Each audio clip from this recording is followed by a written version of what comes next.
Okay, so now we're going to interview our second speaker, Tammy C. Yates. Tammy is the coordinator of communications and programs at the Canadian Working Group on HIV and Rehabilitation.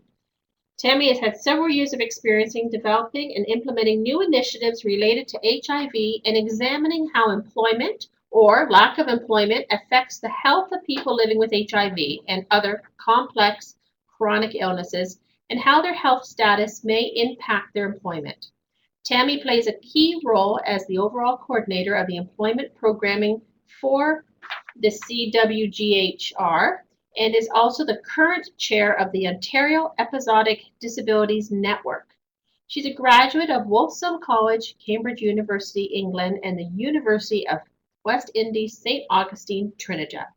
Thank you, Tammy, for being here. We look forward to your presentation. Well, thank you. Thank you, Angela and Carrie from the MS Society for having me today. It's really a pleasure to be here with Jenny and Rebecca and at the Working It Out series.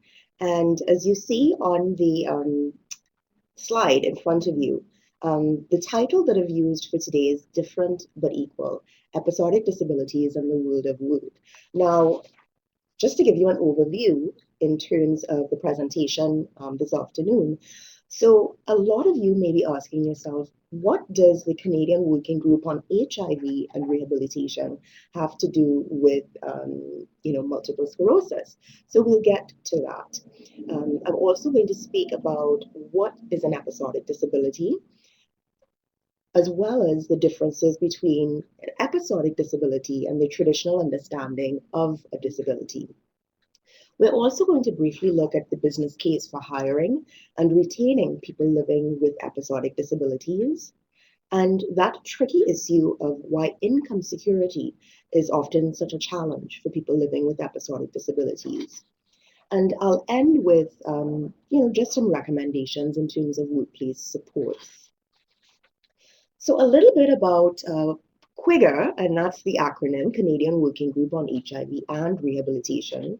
So QWIGR is a national multi-sector NGO that was established in 1998. So we are celebrating our 15th anniversary this year. And as the name implies, the organization really focused on the needs of people living with HIV and promoting quality of life through rehabilitation research, education, and cross-sector partnerships. Now, what was quite critical within the last, I would say, 10 years or so, is that as people living with HIV really began to live as normal lives as possible through antiretroviral therapy and medication, at QWIGR, collaborating with organizations like the MS Society, the Arthritis Society, the Disabled Women's Network of Canada, we recognized that across these areas, people living with disabilities shared quite common issues and challenges. So in 2003, the national network, which is the Episodic Disability Network, was established. And then in 2009, the Ontario Episodic Disability Network was established in this province. So before you, you should be seeing a rhetorical question. What is a disability? And I'd really like us to ponder on that for just a second or two. Rebecca actually gave an excellent introduction on that issue. And you should be seeing in front of you this slide that gives a definition of a disability. And the definition that I've used is actually the definition in the Accessibility for Ontarians with Disabilities Act that we refer to as the AODA. Now, I'm not going to read through the entire definition. However, you can take your time to peruse. What I'd like you to deliberate as you're looking at the definition used by the AODA is that there's no one universally accepted definition of a disability. For example, here in Canada, the definitions of disability in use in the 10 provincial and 3 territorial jurisdictions can be broadly considered in 5 categories. within disability policy definitions, within human rights definitions. There are income program definitions of disability. There are employment support definitions. And there are special education definitions of disability. The second slide continues the definition used in the AODA. On slide 7, what you will see is actually the definition of disability used in the Convention on the Rights of Persons with Disabilities. And that UN convention was ratified in Canada in 2010. So within the CRPD, as it's referred to, persons with disabilities include those who have long-term physical, mental, intellectual, or sensory impairments, which in interaction with various barriers, and I want us to focus here on that term barriers, may hinder their full and effective participation in society on an equal basis with others. The challenge, therefore, is defining the definition. So Section 15 of the Canadian Charter of Rights and Freedoms contains guaranteed equality rights and specifically refers to mental disability and physical disability. For those of you who are familiar with critical disability studies, you will be aware that sociologists have long argued that disability notions are not objectively determined, but socially constructed. And these constructions serve as powerful ideas that shape the reform movement in terms of disability and can within themselves produce institutional and structural changes.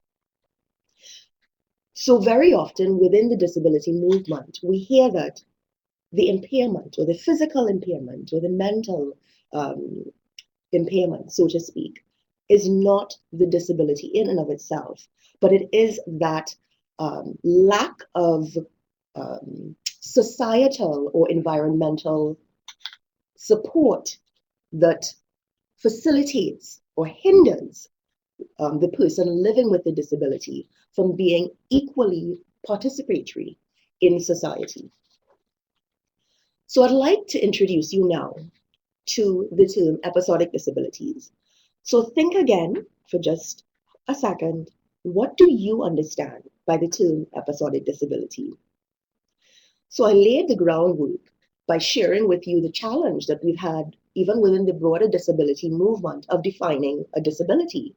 So let us move now to even trying or beginning to try to define what an episodic disability is. So again, the use of the term episodic disability was really introduced in that period when we were identifying and seeing people living with HIV beginning to live longer. So there was actually an episodic disabilities framework, a study that was done among people living with HIV. And as more individuals were living with HIV, they were also living with a range of health-related challenges, including, and in the slide before you, you should see the body function and structural impairments, the activity limitations, and then the participation restrictions. Again, this particular study that prompted the definition or conceptualized that rendering of episodic disabilities was focused around people living with HIV. But I'm sure that you as you go through this, see that it's resonating with the barriers and the challenges that people living with MS face on a daily basis, people living with arthritis face on a daily basis, people living with epilepsy face on a daily basis. So what is an episodic disability? Again, there is no universally accepted definition of an episodic disability. But on your slides before you, you will see that we recognize an episodic disability because it is marked by fluctuating periods and degrees of wellness and illness. And it is that unpredictable nature of the disability that really poignantly identifies it as episodic. In the medical terminology, you'd hear things as, for example, a flare-up. But much of the literature that defines episodic disability, it does so in terms of the underlying health conditions of the actual illness that the person may have that may result in the disability. The majority of these definitions really focus on the unpredictability as the key distinguishing feature. The concept is often described as fluctuating, alternating, and MS, HIV, bipolar disorder, and other mental health conditions are examples of some of the conditions that we define as episodic. Again, in research that we have done over the last 10 years or so, at least 27 underlying conditions have been categorized as episodic and therefore as episodic disabilities. I'm sorry, my pages are stuck together. So in terms of, again, that dichotomy between the traditional understanding of a disability and the episodic nature of a disability. So disability, as traditionally understood, was really lifelong or relatively consistent. And then you had the other extreme, where it may be short-term. So you had a short-term disability or permanent or lifelong disability. But over the last few years, through our work at Quigger and the work of the MS Society and the Arthritis Society and all of the other organizations that we've collaborated with over the years, we have said that there's this category of illnesses that we refer to as episodic because there are these intermittent periods of good and not so good health, and they present challenges in terms of active labor force participation, insurance benefits, income security, vocational rehabilitation, and social inclusion that the traditional understanding of disability as either long-term or short-term did not accommodate. So you'll see before you a slide that represents a wave. And again, through the studies that we've done on episodic disabilities, people living with these illnesses have described it as a big tidal wave that is just about to break over your back. And here are these long, elegant, beautiful rowboats that are somehow just making their way through. And they're making their way through all of this. And it looks like they're on the brink of being destroyed and snapped to pieces. And yet, somehow, they're gliding through this stormy sea. And that sums up what it means to live with an episodic disability. So the next slide really focuses on the episodic disability framework. So the episodic disability framework, again, was originally developed to assist in understanding how disability was experienced by people living with HIV. This framework offered features beyond the existing frameworks to enhance our understanding of disability. So the three components of the episodic disability framework are firstly the dimensions of episodic disability, which were symptoms and impairments. So for example, taking your medication, going for therapy. Secondly, the difference between your day-to-day activities. Thirdly, challenges to self-inclusion, to social inclusion, sorry. And finally, uncertainty and fear. So that's all encompassing in terms of the first component. The second component was the factors that describe the context in which disability is experienced. And what are these factors? So the factors that either increase or alleviate disability, either making it worse or better. So for example, extrinsic factors like social support, stigma and discrimination that people may face in the workforce, or intrinsic factors such as your individual living strategy for living with your disability, or even your personal attitude.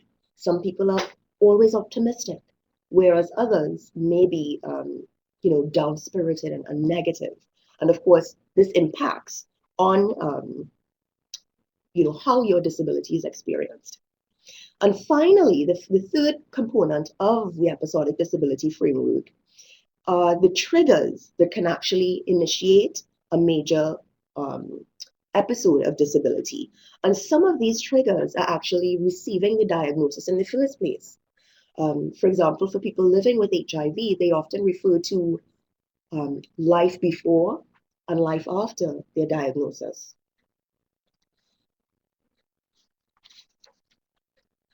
The slide following really reiterates the numbers of people in Canada that we're talking about when we refer to people living with episodic disabilities. So it's estimated that 20% of Canadians will experience an episode of mental illness. Approximately 71,300 Canadians are living with HIV. And of course, that there's a whole range because a number are not even aware or have not tested and are not aware that they're living with HIV. Over 4.6 million Canadians aged 15 and older have reported that they have arthritis. And this is a statistic that the MS Society would be very familiar with. An estimated 95,000 Canadians are living with MS, and Canada has one of the highest rates of MS in the world. So with all of the work that we've done on episodic disabilities and the research and the consultations, some of the current challenges in the workplace are stigma and discrimination, length of time out of the workforce, the issue of disclosure, and Rebecca referred to it. She really hit the nail on the head when she referred to that duty of, the right of the employee to request accommodation. But there's that issue of at what point and if you have to disclose. Again, some of the challenges are that the uncertainty and the fear that can take many forms in terms of the workplace with your colleagues, being aware if you request accommodation, or if there are, rumors about the accommodations that are being made. And there are many unknowns with respect to employment. You don't know how your colleagues may react. You don't know how your employer may react. You don't know how you may react. So how can people use the episodic disability framework, the information or the lens that it provides? So firstly, people living with episodic disabilities can use this framework to better understand and describe their own health challenges. Frontline care providers can use it to ask questions about health challenges. Policymakers can use the episodic disability framework to help guide programs and services. And here, I'm referring again to that silo that we've functioned with, traditionally, with disability being referred to as either long-term or short-term. But now we're saying that it can also be episodic in nature. So how are the policies and the programs for people living with disabilities accommodating and reflecting that reality? Employers can also use the episodic disability framework to build and create inclusive workplace cultures so that having a workplace policy and a workplace accommodation policy, not only for people living with what we understand as the traditional disabilities, but having a workplace accommodation policy that is flexible for everyone would then fit the needs of everyone living with a disability, whether it is a hidden, invisible, or episodic disability. And of course, the episodic disability framework can also provide information to employees and your colleagues. So what is the business case then? So why should an employer hire and retain someone living with an episodic disability. So one of the things, again, we've done in our research is to really look at the economic argument. Business people, employers tend to look at, okay, what is the bottom line for me? What is the win for me here? So in terms of hiring and retaining people living with episodic disabilities, some of what we found is that there are measurable and direct benefits. The people living with episodic disabilities in Canada right now, statistically, the majority are at the peak of their work or productive life. So there are measurable and direct benefits. The cost of accommodations. Again, in Rebecca's presentation, she referred to that duty of the employer where cost is not a prohibitive factor in terms of referring to undue hardship.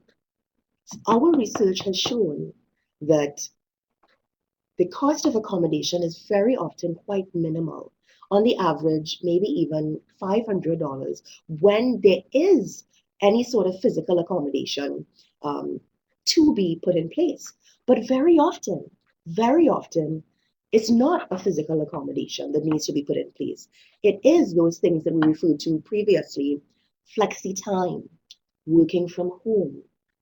For example, for people living with HIV, it is time for, taking medication that often makes you nauseous. So you're coming into work a little later and leaving a little later. So again, the costs are not necessarily financial costs in terms of upfront money, but in terms of arrangements that can work for the person living with the episodic disability, as well as the employer and their colleagues. Then there's also the avoidance of legislative and regulatory policies. So again, Rebecca referred earlier on to the duties of both the employer, the employee, what the Ontario Human Rights Commission has referred to, but also earlier on, I spoke to the Charter of Rights and Freedoms here in Canada. There are also indirect benefits for hiring people living with episodic disabilities.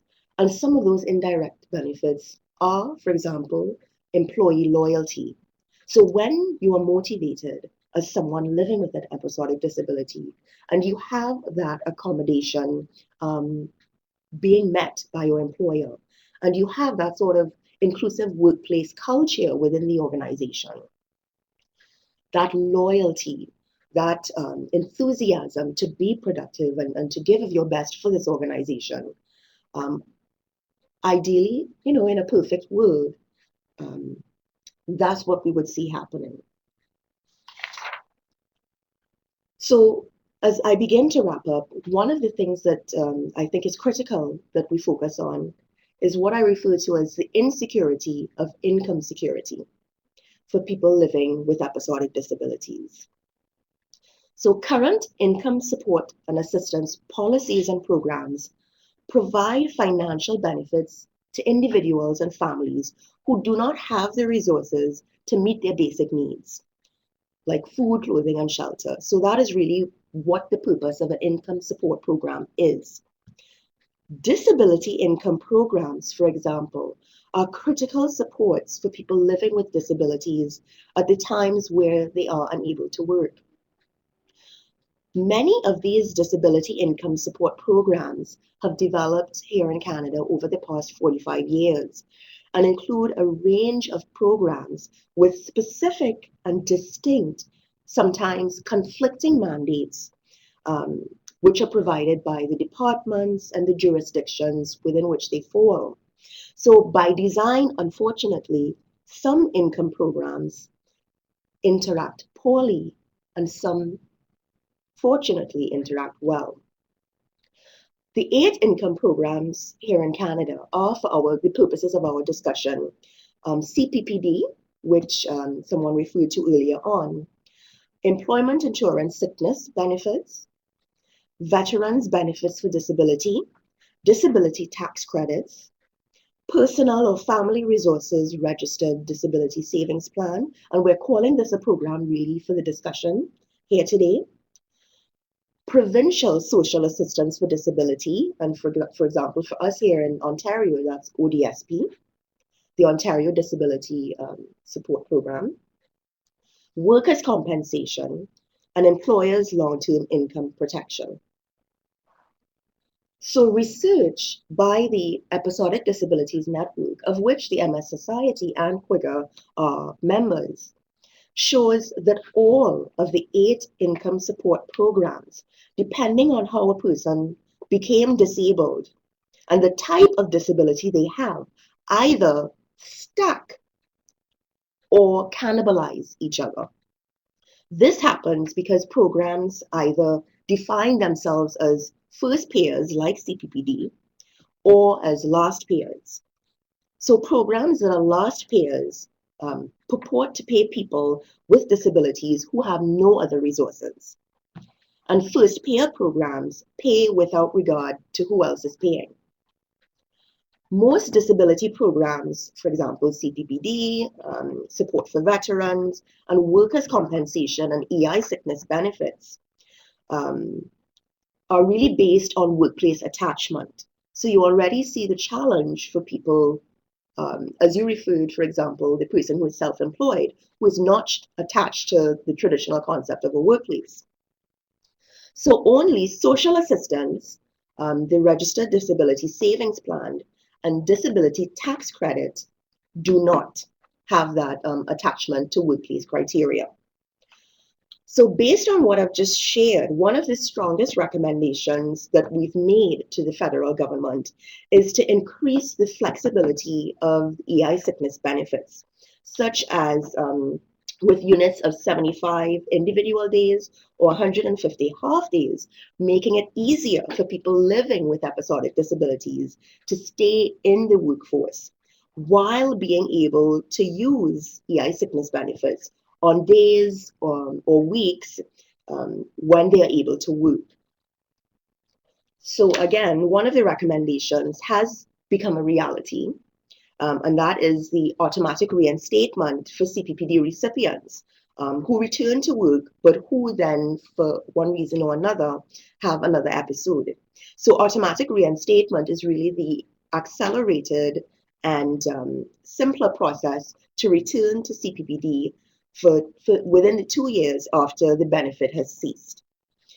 The challenge is, however, that for you to qualify for CPPD in the first place, you have to prove that you have a severe and prolonged disability. So again, that goes back to that silo, that dichotomy that we're referring to, of the disability being referred to as either long-term or either short-term. So I wrap up by sharing some additional workplace supports. So of course, for organizations who do have EAPs, the employee assistance programs, so a lot of the psychosocial support, income support issues can be addressed through the EAPs in terms of their recommendations, peer associations, as well as the variety of disability associations like the MS Society, the Arthritis Society, who can provide maybe pro bono work if they do have legal clinics. I know, for example, for us here in Ontario, for people living with HIV, there's HALCO, which is the HIV/AIDS legal clinic in Ontario, and they do excellent pro bono work. I think Jenny referred earlier on to ARCH as well, and I'm sure in each provincial jurisdiction, there's an equivalent. So I end with a bit of a reflection. Never doubt that a small group of thoughtful, committed citizens can change the world. Indeed, it is the only thing that ever has. And that's by author Margaret Mead. And I wanted to end with this reflection and to really challenge you to share what you've learned today from all of us. and to share what you've learned about the Episodic Disabilities framework as a new lens, as a new way of moving forward your individual, your life living with an episodic disability, or your advocacy work, raising awareness about the changes that may be required on the policy level, on the program level, to accommodate people living with episodic disabilities who want to work, who can work, and who want to retain employment. Thank you. Thank you, Tammy, very much. Now, we didn't have any specific questions to you just yet, but I did have a comment that came on, just thought would encourage you and the others. I have never heard of the term episodic disability. So pleased to hear this one. Excellent presentation. Thrilling to see the broadened potential of this. I did have, oh, sorry, I do have a question. It did just come in. Before I get to that question, though, I did want to refer to another comment that came in a few minutes ago from a colleague of mine in the Alberta division of the MS Society. As a reminder, the MS Society has produced numerous publications in the areas of work accommodation, CPP, financial concerns, etc. And you can see these booklets in their online version on our websites. Each division also would have something specific to their particular province. So you can go to our general website, mssociety.ca, search for the resources and literature from the MS Society overall, but then you can be linked to the various provinces and see what materials they have. Now the question, sorry Tammy, I do have for you. I was working full-time at 2 different employers, but with no benefits. I had to scale back due to episodic symptoms of MS, and I can only work part-time. So I'm not sure how much longer I can do this job, but I need the income. Where do I go for some advice or help? Well, again, I would refer to, I'm sure, depending on the province that this person is located in, that there would be some sort of a legal clinic that they can go to specifically to get that sort of legal advice. We do have a resource called the Episodic Disabilities Employment Network that has a number of resources online. It's EDEN, the Employment Disabilities Employment Network, and you can become a member. It's a virtual network for people living with episodic disabilities that has a number of resources posted on where you can get that sort of advice. Thank you. And I've received another question that I'm going to hold for the panel. Sure. So, thank you. Again, Tammy, we appreciate you being here, and now we're going to